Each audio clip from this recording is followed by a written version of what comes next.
Espaço em Obra, por Guilherme Wisnik. Olá, professor Guilherme Wisnik. Qual vai ser o tema da sua coluna de hoje? Bem, hoje eu queria falar sobre a Copa do Mundo e a Copa do Mundo no Catar, que é a 22ª Copa do Mundo da história, que está sendo realizada nesse Emirado do Oriente Médio, depois de uma situação muito polêmica que levou à escolha do Catar para sediar essa Copa. Essa história das grandes corrupções da FIFA está muito bem contada numa série na Netflix chamada Esquemas da FIFA, que eu recomendo assistir. E mostra como, no fundo, o conselho da FIFA foi todo corrompido para essas decisões que acabaram muito polemicamente levando as Copas últimas a acontecerem na Rússia e agora no Catar. O que mostra, na verdade, que a FIFA foi se tornando muito poderosa economicamente nos últimos tempos. Isso é, o que antes era quase uma sociedade de amigos na Suíça, foi virando alguma coisa muito importante. Por quê? Porque o futebol é o grande esporte mundial e numa situação em que cada vez mais midiática, planetarizada, globalizada, o esporte, o futebol, movimenta uma quantidade de dinheiro imensa, por direitos de imagem, televisão, e aí vem todas as relações que vêm junto, que confluem, por exemplo, para a construção de estádios, das grandes arenas, toda a infraestrutura que vem a reboque, a rede hoteleira e etc. Mas isso é, digamos, uma novidade das duas últimas décadas, porque eu queria lembrar que, por exemplo, em 1986, quando o México organizou a Copa de 86, a capital, a cidade do México, tinha acabado de sofrer um grande terremoto, que destruiu boa parte da cidade, e isso não foi um problema. O México conseguiu fazer a Copa sem precisar construir nada de novo, ele já tinha feito a Copa em 1970. Então, na verdade, essa situação de que um país sede tem que se equipar com não sei quantas arenas é uma coisa que vem basicamente de 2002 para cá. Isso é da Copa do Japão e Coreia, quando surgiram ali aqueles primeiros estádios de futebol que a grama se deslocava para fora, se corria para tomar sol, depois voltava para dentro de um estádio coberto, uma pirotecnia que foi mostrando já em pleno século XXI, que a Copa do Mundo se transformava, assim como a Olimpíada, em um evento muito maior do que esportivo, um evento imobiliário, midiático, etc. E isso desloca, quer dizer, torna a FIFA alguma coisa equiparável à ONU, num certo sentido, mas com muito mais poder de bala, economicamente falando.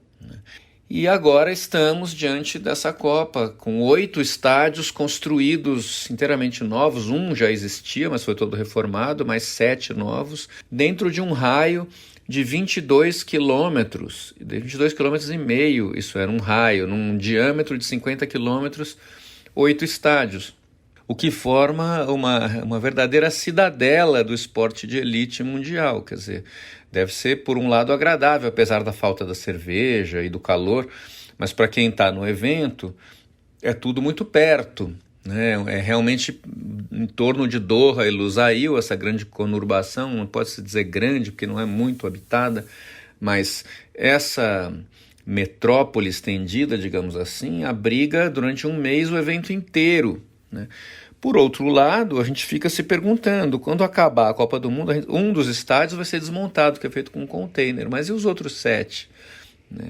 Quer dizer, qual é o legado, como se diz? Claro, o grande legado é ter colocado o Catar no mapa geopolítico mundial, midiático, esportivo, agora como base de uma economia criativa, enfim. Essa coisa paga em outra moeda, digamos. Mas há um desperdício gigantesco de recursos, E isso lança uma grande sombra sobre a Copa do Mundo e sobre a FIFA. Quer dizer, será que o futebol vai cada vez mais servir para negócios escusos?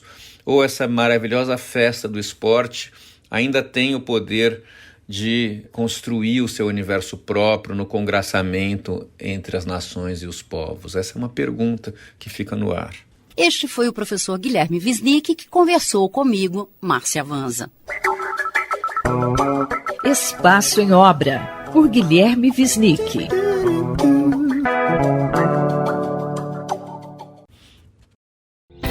Ciência e Esporte, por Paulo Santiago.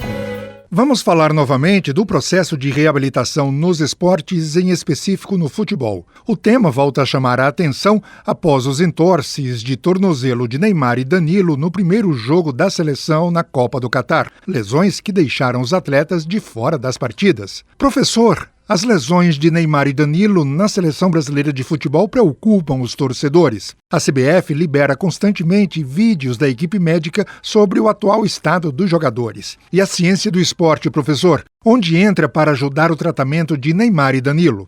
Olá, ouvintes da Rádio USP. Então vamos falar de um fato que preocupa os torcedores brasileiros e que tem tudo a ver com ciência do esporte, porque está relacionado à reabilitação e desempenho funcional, no caso do futebol, e nesse caso dos atletas Neymar e Danilo, com entorse de tornozelo agudo. E o caso interessante aqui é que falamos a 3 colunas sobre as lesões nas musculaturas isquiotibiais, na musculatura posterior da coxa. E nesse caso aqui, a lesão aguda do tornozelo com entorse, ela é a principal lesão que acontece nos jogadores de futebol, que afasta a maioria dos jogadores, mas felizmente que não deixa muito tempo longe. O tratamento feito é o mesmo da lesão da musculatura isquiotibial, porém com algumas diferenças, porque agride muito mais a parte óssea e ligamentar. Para essa coluna, eu consultei o aluno de mestrado e fisioterapeuta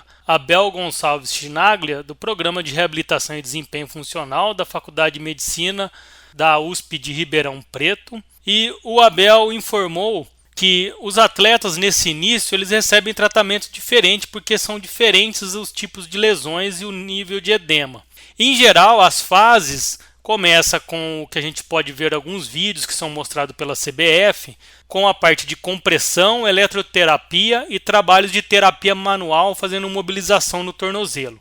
Numa segunda etapa, o atleta já vai para uma fase mais avançada, onde ele entra com corridas dentro da piscina, com água no nível da cintura dos jogadores, passando depois para trabalhos de propriocepção, de equilíbrio, bicicleta e fazendo um retorno ao campo. Esse tipo de tratamento a gente pode ver bem nos vídeos que a CBF colocou, e tem o link aí disponível, onde no caso o Neymar está num estado mais agudo ainda, mas recuperando bem, e o Danilo já está numa fase mais avançada do tratamento, porque ele já fez bicicleta e retornou ao campo. Então o tratamento ele continua sendo basicamente na ideia do fisioterapeuta, bem tradicional, porque a CBF, os médicos e principalmente os fisioterapeutas têm que atuar muito nessa parte de tratamentos que não são tão conservadores, mais com gelos, compressão junto com equipamentos que fazem compressão em gelo, mas a questão é aqui que não pode entrar com medicamentos muito pesado, e do tipo de medicamento que possa causar doping no jogador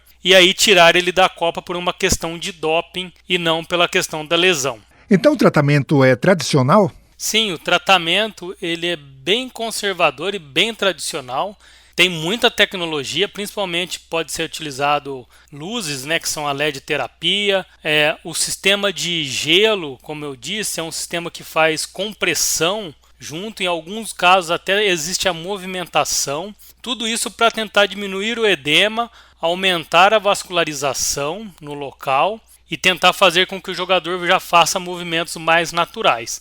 Mas o tratamento ele é convencional porque basicamente a equipe médica confia muito mais no tratamento fisioterapêutico e tem até um certo receio de usar medicamentos. Por exemplo, no caso do Neymar, teve febre, então você pode entrar com alguns medicamentos que são liberados para baixar a febre, mas tem que tomar cuidado com um vasodilatador, com alguns tipos de medicamentos que eles podem ser elementos que vão aparecer no doping. Então esses medicamentos muitas vezes são evitados porque você não tem um total controle do que tem ali no medicamento muitas vezes. Então o tratamento fica bem voltado para a fisioterapia. Isso é um ponto forte, mostrando mais uma vez a fisioterapia aí ajudando na recuperação dos jogadores. O Danilo deve voltar em breve, o Neymar na sequência, porque já está se recuperando bem. Então agradeço ao Abel Gonçalves Chinaglia pela orientação para essa coluna, e um obrigado e até a próxima coluna. Ferraz Júnior, Rádio USP. Ciência e Esporte, por Paulo Santiago. A qualidade da democracia, por José Álvaro Moisés. Professor, para o senhor, quais serão os principais desafios do governo eleito? Quase se completando um mês do fim das eleições, o novo governo brasileiro já enfrenta ao menos 3 grandes desafios, cuja solução afetará diretamente não só o apoio dos cidadãos ao novo presidente e à sua equipe, mas também a própria continuidade do apoio da sociedade ao regime democrático no país. A confiança na democracia é um importante ativo da qualidade do regime e por isso é enorme a expectativa sobre qual será a resposta de Lula e de seu governo a essa situação delicada e complexa. Os 3 grandes desafios são, pela ordem, em primeiro lugar, a garantia de que um dos principais compromissos de campanha do presidente Lula, ou seja, a ampliação e a consolidação das políticas de transferência de renda, estejam assegurados desde o primeiro dia de governo, no orçamento de 2023. A questão é complexa, a proposta orçamentária do governo Bolsonaro não deixou espaço para isso e a questão está sendo encaminhada através da chamada PEC da transição, que, se for aprovada, deixará de fora do teto de gastos recursos de custeio do Bolsa Família e de algumas outras políticas sociais. O segundo grande desafio se refere à necessidade de uma clara sinalização no sentido do que o próprio novo presidente chamou em seu primeiro discurso após a eleição de o imperativo de pacificação do país.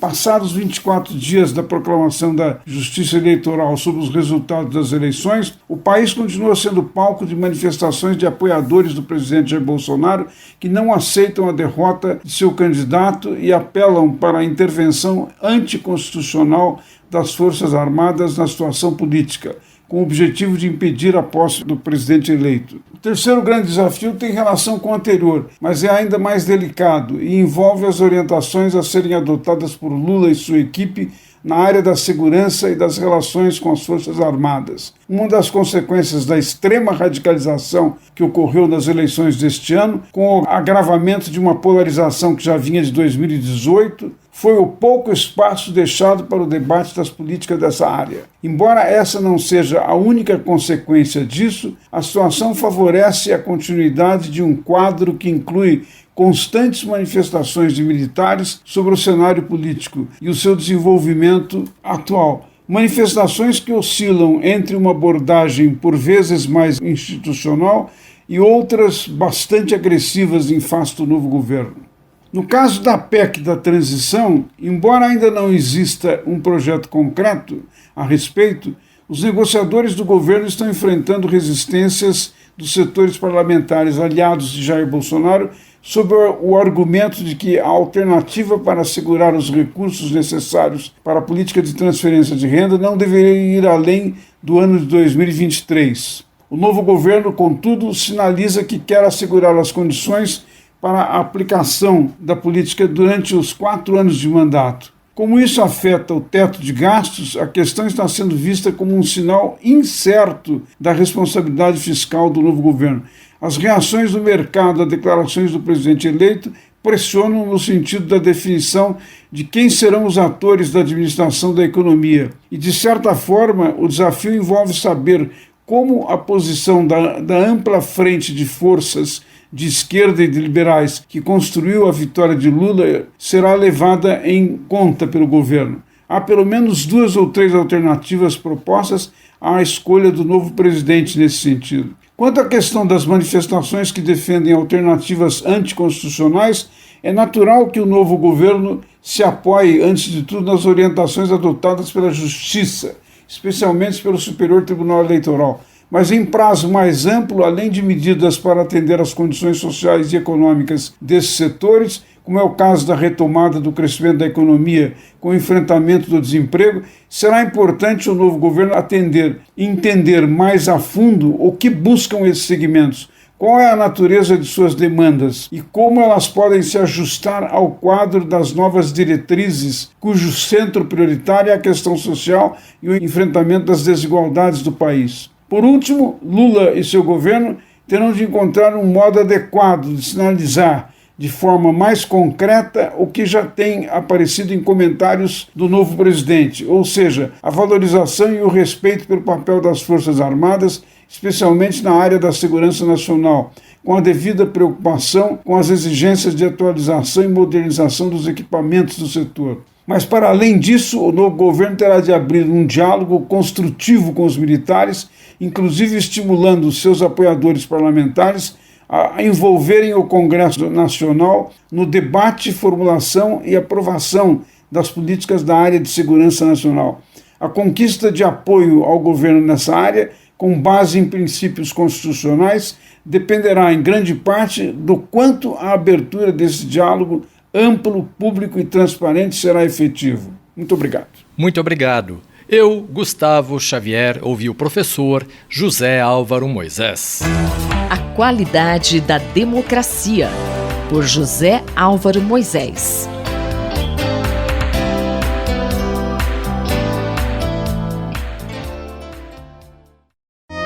Datacracia, por Luli Radifária.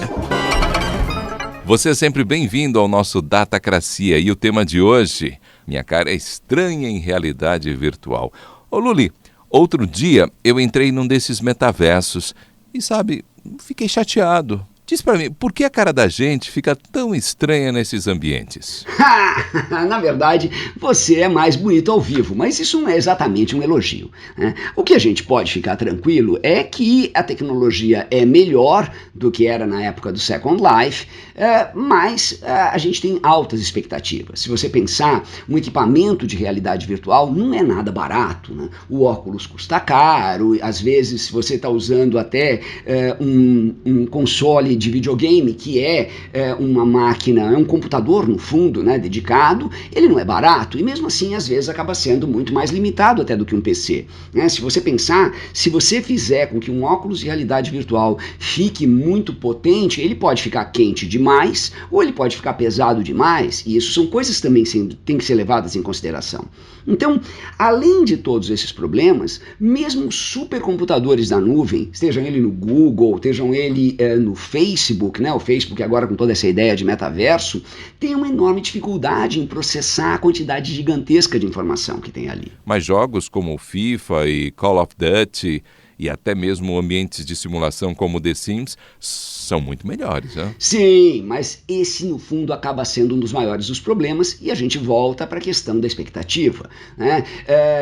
Ambientes como os que você deu de exemplo são exemplos bem legais para você fazer a comparação. Se você pegar, por exemplo, num game como Call of Duty, o que você tem é que os personagens são fictícios. Então, vários artistas fizeram um desenho deles do jeito que fosse o jeito mais, vamos dizer, ao mesmo tempo realista e ao mesmo tempo fácil de processar pela máquina. Então, é muito fácil quando você trabalha com um biotipo único, né? Quer dizer, você tem provavelmente um único biotipo, uma única altura, uma única musculatura, fica muito mais fácil. Mesmo quando você simula a vida real, como por exemplo num jogo como FIFA, você vai pegar também uma equipe de artistas para imitar um Cristiano Ronaldo ou para imitar um Neymar. Então também é muito fácil porque é um monte de gente para imitar ali, né? E quando você tem até um jogo como por exemplo The Sims, você tem biotipos mais ou menos limitados, né? Quer dizer, se você pensar que você tem uma barba mais espessa, uma barba mais rala ou uma barba que é normalmente não feita, como é que você vai simular tudo isso? Então, quer dizer, você tem uma grandeza muito maior de exemplos. Então, dá para fazer, mas quando a gente pensa em computação gráfica, a gente pensa em Hollywood. E Hollywood tem equipes e equipes e equipes de artistas para cada etapa, além de uma tecnologia de captura muito mais sofisticada. Pois é, a vida real é mais complicada. Sim, sem dúvida. Bom, a vida real sempre é mais complicada do que qualquer simulação. E o problema está na proposta, né? Quer dizer, hoje em dia, o que acontece? Todo mundo tem Instagram, todo mundo está acostumado a ver computação gráfica em Hollywood, todo mundo tem câmeras excelentes nos smartphones. Então, o que a gente espera? A gente espera alta fidelidade. E aí, quando você vai lá olhar, você vai ver uma coisa que é super tosca. E ainda corre o risco que, se melhorar, pode piorar, porque tem o problema do Uncanny Valley. Uncanny o quê? Sim, Uncanny Valley. Uncanny Valley é uma coisa muito conhecida entre profissionais de rendering, de 3D, de computação gráfica e até entre jogadores de videogame. É aquela sensação perturbadora que a gente tem quando vê aquela representação humana que ela é quase humana, mas não é exatamente humana. Sabe, aquele indivíduo 3D que é super desconfortável, meio arrepiante, assim, meio parece um personagem de terror, né? Então, é muito complicado. Quer dizer, você tem um metaverso em que o mundo é perfeito, é limpinho, mas precisa ser completamente simulado. E, em contrapartida, você tem um ambiente como o TikTok, em que a vida real é mostrada em toda a sua tosquidão com uma câmera de alta definição. É muito difícil você simular isso. É muito mais fácil você simular uma casa arrumada do que uma casa bagunçada. E é bom a gente se preparar, porque vai demorar muito ainda para que a realidade virtual corresponda à expectativa de realidade que a gente tem hoje em dia. Eu sou o Mário Santi e conversei com o professor da ECA, Luli Radifária. Datacracia, por Luli Radifária. Conflito e Diálogo, por Marília Fiorilo. A professora Marília Fiorilo nos traz palavras que definiram o ano de 2022, segundo alguns dicionários famosos. E essas palavras podem revelar qual realidade das inúmeras realidades que estamos vivendo atualmente. Professora? Olá, assíduo ouvinte da Rádio USP. Todo ano, dicionários famosos escolhem a palavra que definiu o período. Em 2022, o Merriam-Webster americano escolheu a palavra gaslighting, que pode ser rapidamente traduzida como manipulação. E o dicionário Oxford britânico, pela primeira vez em sua história, colocou em votação para o público os termos mais cotados. Com 60% de chance, o termo Goblin Mode está à frente, seguido de metaverso e da hashtag Eu Também. Metaverso deve sua popularidade a Zuckerberg, que rebatizou o Facebook, e também ao falatório sobre a substituição da vida pela realidade virtual, em que a gente trocaria nossas personalidades por avatares que se relacionariam com outros avatares num universo paralelo de vantagens duvidosas. A não ser, claro, que as guerras tangíveis e reais se transformem todas em videogames viciantes. Seria um alívio para pessoas de carne e osso, apesar dos danos colaterais. No caso, uma explosão da dissonância cognitiva. Tá aí. Dissonância cognitiva, isto é, a incapacidade de entender ou aceitar aquilo que não pertence às suas crenças e preconceitos, poderia ser outra expressão do ano. Pois nada é mais realista do que essa algaravia em que todos falam todo o tempo sobre o que não entendem e ninguém escuta ninguém. O uso de metaverso quadruplicou em 2022, impulsionado pelas criptomoedas e pela aposta numa indústria futura de lucros astronômicos de trilhões, bem palpáveis. Voltando ao termo gaslighting, ele é mesmo apropriado. Pode se referir à manipulação ideológica, como fazê-lo acreditar que valores dos outros são os seus, Um hábito clássico, por exemplo, da classe média, que fantasia ser elite mesmo quando mora numa kitnet. Pode se referir também a abuso psicológico, e o aumento de feminicídios é a prova. Pode ser sinônimo de fraude ou golpe, ou uma prática levada ao extremo no comércio via internet. Simplificando, é nada mais, nada menos que a tolice dos muitos que permite a poucos levar vantagem. Quanto ao termo modo Goblin, ele é a consequência dos anteriores, já que vivemos um ano de malandragem amplificada e desigualdade crescente. Significa desânimo assumido. Ficar em casa comendo pipoca e assistindo durante 12, 15 horas a muitas séries, das ótimas às intragáveis. Por isso que é injusto associar Goblin à preguiça. Ao contrário, essa reação corresponde ao desalento de quem esteve meses procurando emprego e não encontrou. É a condição de desamparo em que se encontra boa parte da população planetária. O modo Goblin é o inverso do modo Macunaíma. Em português brasileiro, significa o tanto faz, dá na mesma. O lance é jogar a toalha e se conformar. Sorte nossa que os dicionários ainda existem. O bom neles é que não há fake news. Professora Marília Fiorilo esteve comigo, Cido Tavares.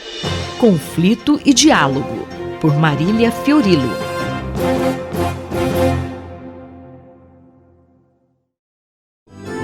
Bibliomania, por Marisa Midori.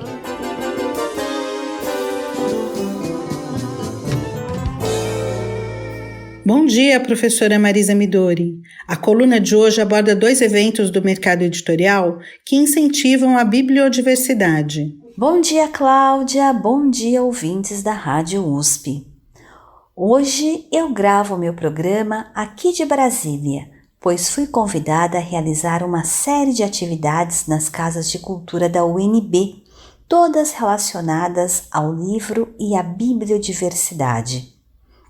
É inspirador e, ao mesmo tempo, encorajador ver os trabalhos do Núcleo Arte e Cultura Travessia, formado por professores e pesquisadores da UNB em prol do livro e da leitura. E eu não me refiro apenas aos projetos acadêmicos, mas também aos trabalhos de extensão nas escolas públicas da capital, com alunos do ensino fundamental 1 e fundamental 2. Tudo isso me faz refletir sobre a riqueza da cultura impressa e, de modo particular, do objeto livro.